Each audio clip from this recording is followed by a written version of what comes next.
Total War Pharaoh was announced just last week, and there still isn't much known about the game since its release in October of this year, but people are already lining up to denounce it as the worst game in a declining franchise. And to be honest, some of the doubts and criticisms are kinda justified. There have been notable issues with the most recent Total War games, especially for history purists who don't get nearly so much out of the relative success of the Total War Warhammer trilogy.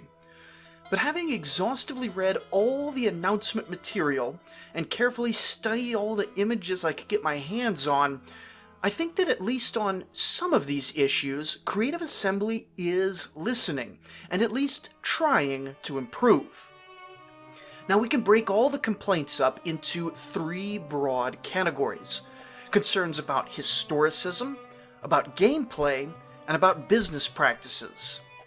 The short version here is that I'm quite hopeful about the first, very cautiously optimistic about the second, and for the third, well, they're already selling cosmetics and season passes, so I don't actually have a lot of positivity for you on that front.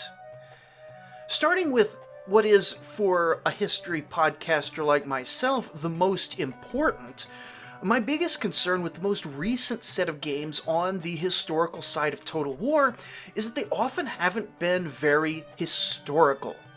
Three Kingdoms was mostly tied to the romance and legends that have built up around that period, which, to be fair, is kinda legit in that case, but it's disappointing to those of us who did want an East Asian combat simulator.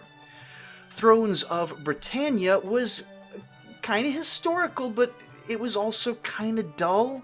That was the general consensus and my opinion as well. But the most recent historical title was Troy, which went full Greek mythology on us. Which means that since 2016, the dominant force in the franchise, if we toss in the Warhammer trilogy, centers around unkillable heroes, magic, and myth. But looking at Total War Pharaoh, I'm actually pretty optimistic on this count. A lot of the problems with the non-historical titles have revolved around how the leaders have been handled, typically inflating their importance in a battle drastically, often turning them into unkillable superheroes who can single-handedly tank entire units, if not entire armies. But looking through photos and descriptions, I'm not so far seeing anything like this. Now that by itself isn't too convincing, but let me tell you what really gives me hope.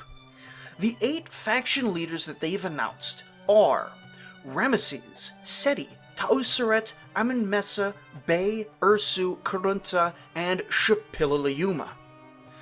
Now, if you haven't immersed yourself in late Bronze Age history, my guess is that you maybe vaguely recognize up to 2 of these names. But actually, even those names that you recognize aren't the ones you're probably thinking of. They have very cleverly left the numerals off most of these names, so you have to dig a bit to realize that the main Egyptian leader is not Ramesses II, the greatest of all Egyptian monarchs and the model on whom Setra the Imperishable and Ozymandias are based on, but Ramesses III.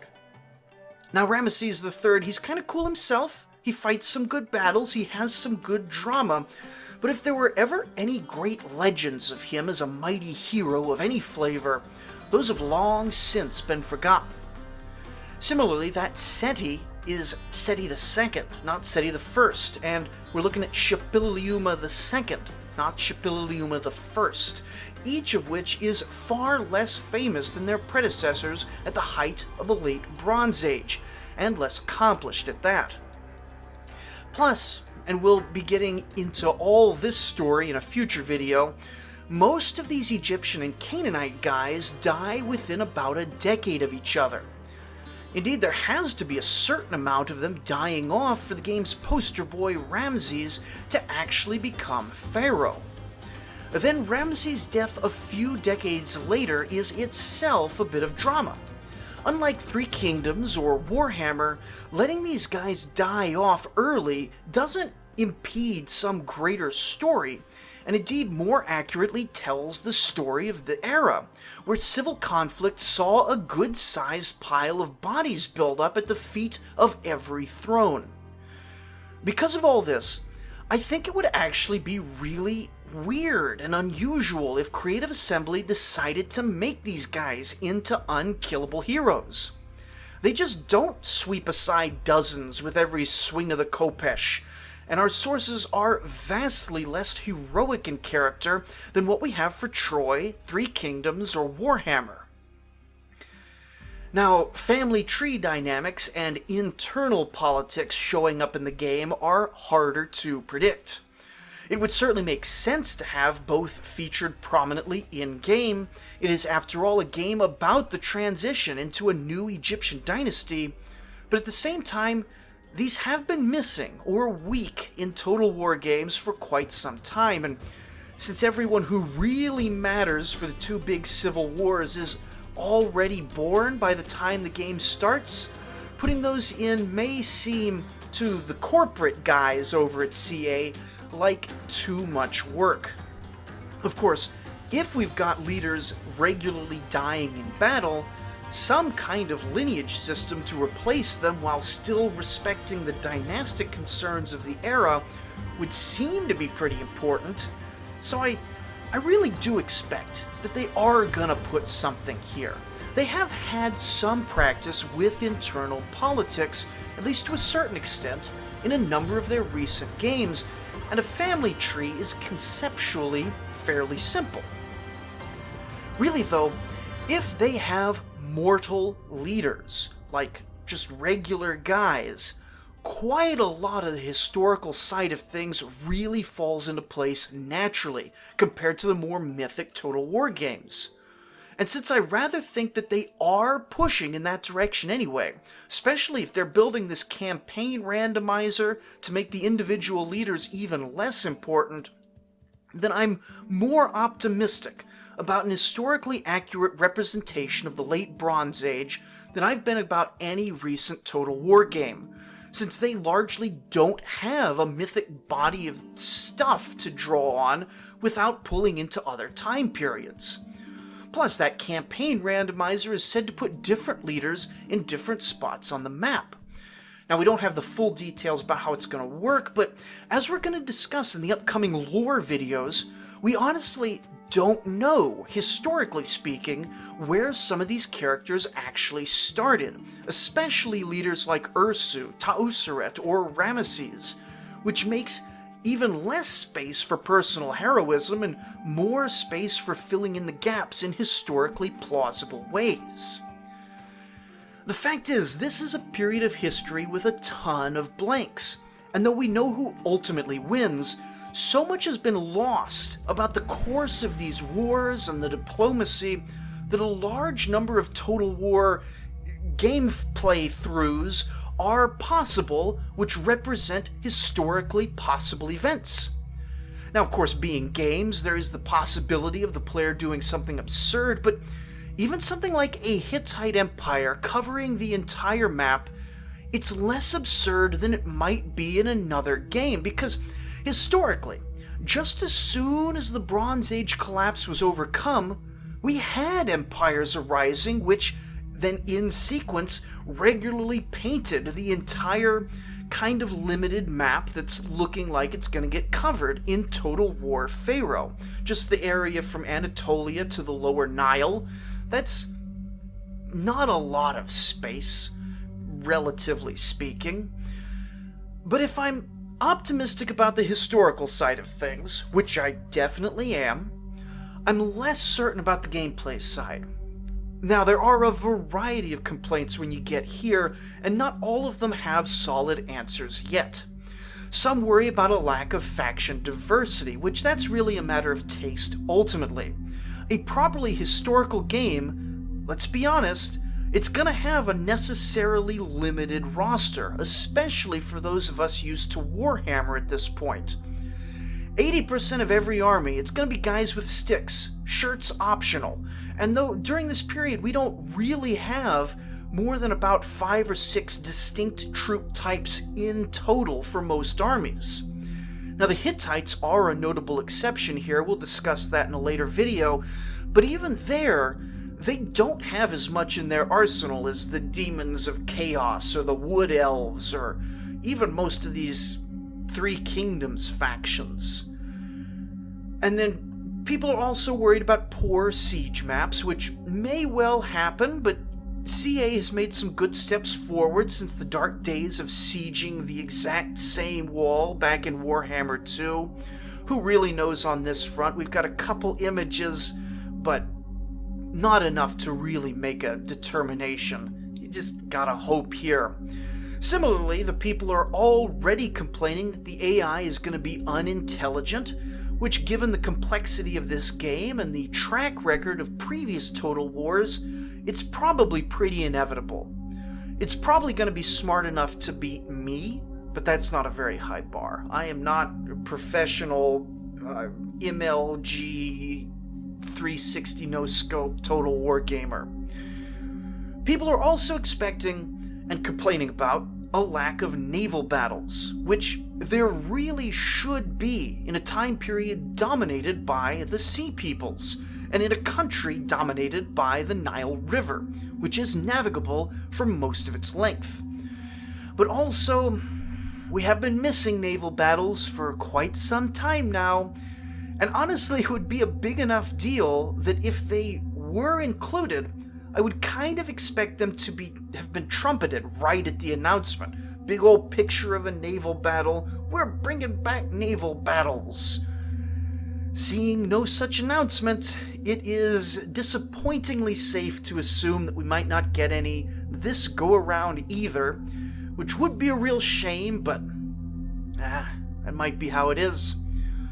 On the other hand, I will say people who worry about snowballing in Total War games, that's where you just get stronger and stronger and by the end no one can beat you, shouldn't be so concerned about that one. The big disaster that seems to come at the end of most Total War campaigns now is expected to be a pretty big one. The Bronze Age collapse is a whole bunch of armies coming out of nowhere and then just showing up to absolutely wreck everything.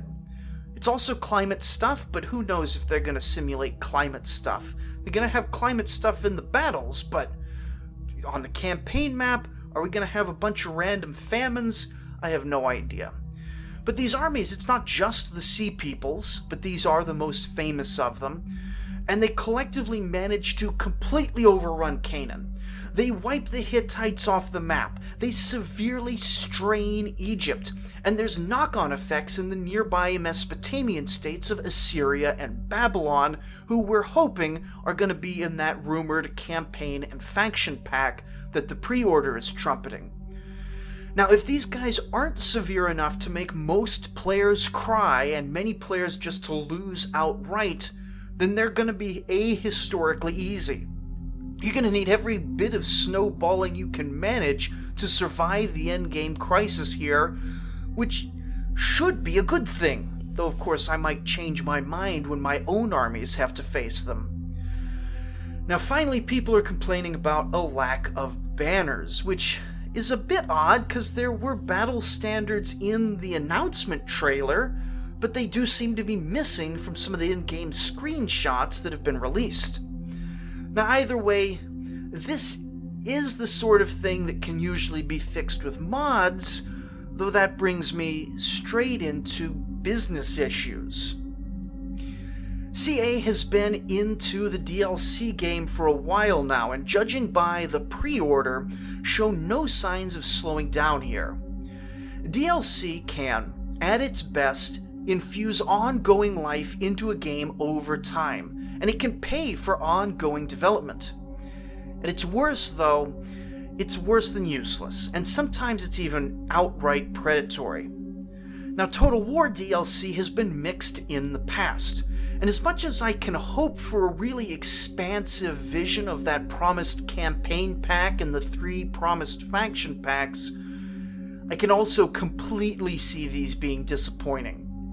But the real trouble I'm already seeing is the cosmetics pack, a pre-order bonus that'll make faction leaders and their bodyguards look more flashy. Now, just having that amount of focus on the leader characters, that already makes me nervous about my earlier assurance that this is going to be a properly historical title. But more importantly, if the appearance of units becomes a domain for DLC, that's likely to further restrict what mods are allowed to do. When I was young, back in the days of Rome 1 and Medieval, we didn't have a Steam workshop. We had to hunt a much more poorly organized internet to find mod files that people just posted on forums and download websites without much sense always of what we were getting. And in those chaotic days, the mods were amazing. They had something called total conversion mods. Kids these days may not have heard of those because they seem almost completely dead, especially in the Total War space, which would reskin the entire game into something completely different. Now, there's still a strong mod community in Total War, but the space for modding is getting progressively restricted, presumably by corporate bosses who see mods as taking away from potential DLC. Now, I shouldn't have to explain the issues with that to anyone watching, but I don't honestly see it getting much better with this installment, and can really only pray it doesn't get worse. And the final worry for every new Total War game is that release day will be a buggy, unplayable mess. Now, they are hosting an early access weekend for pre-purchasers, hopefully with the idea that it's either going to be really stable, or that the early access weekend is what will be the buggy mess, and the worst of it can get patched before the proper release date. And, we'll see how that works out for them. But I think we can expect that we will have some broken mechanics, some hard crashes, and for some it's just going to be completely unplayable for a few months. I don't have much optimism here, but because of DLC and the QA issues, I personally wouldn't be pre-ordering if I wasn't planning to make content for YouTube, which obviously I am. I think that might be why they're pushing the pre-order and deluxe edition bonuses this time around, I think a little harder than normal. I'm not really sure. They might be seeing increasing challenges with getting pre-orders and with their reputation. But ultimately, we don't really know much of anything yet. And most of my content on this channel is going to be the history and lore of the era, at least until release date. I'm thinking about doing some streaming, but I did want to get in and address some of the issues that are already cropping up online. I think it is fair to be hyped about a proper historical Bronze Age Total War, while at the same time I think it's fair to be cautious as well. Let us know what you think of it down in the comments. I will consider this video a failure if I'm not called a shill by a bunch of 12-year-olds, but also, if you want to join the hype train with me, like and subscribe to this channel. These lore videos are going to start dropping pretty soon, and there are a number of really good stories behind the sometimes obscure names in the Bronze Age collapse. So thanks for watching, and have a great day.